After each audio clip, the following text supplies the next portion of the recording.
You know what? At first, I think innovation is more like technical because I'm from a technical background. Everybody's, oh, innovation, what's this new device, this new thing? And that's the bias that I think I have. But really, when I think about innovation, I've talked about disruption a lot, but innovation is like using your tools to address situations that maybe have not been addressed before. And I've given a few examples today, but it's no longer just research that is going to help to address things. It's research plus being out of the box. It's actually questioning in new ways. It's like my books. It's saying there's a different way to do something or to present something or a different audience that we connect to. And there is a definition that I use based on some research I did a long time ago. And Goldie and Dorr, those are the people, they're in higher education. And they had a book called, where they talked about what it meant to be a steward of the disciplines. What does stewardship mean for doctoral education?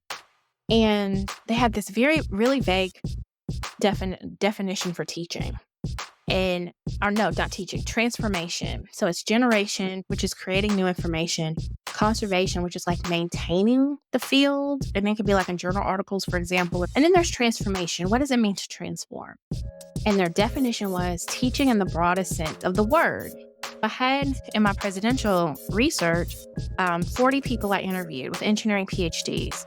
And I asked them, what does that mean? What is teaching in the broadest sense of the word?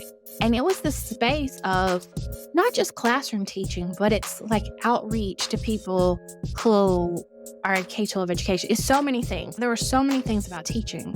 And my aha is that I always wanted to educate people who would never be in my classroom, people who would never know me as a professor.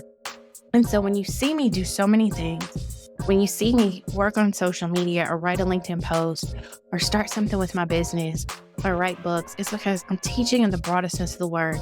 It is me connecting with my books to Black women who didn't even know I was going to talk about some theories. Racial Battle Fatigue by William Smith, Pet to Threat by Dr. Keisha Thomas and her colleagues, that I was going to talk about the Workplace Psychological Safety Act, which is there is no federal law to end workplace abuse. People didn't know that.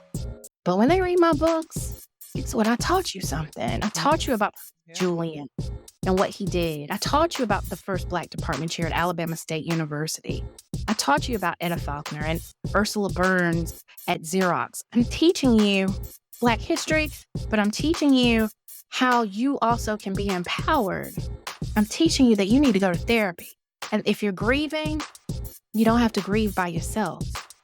Every day. So this is transformation. This is innovation. And I think it's going to pay off. I think it's paying off. But it's just how I move.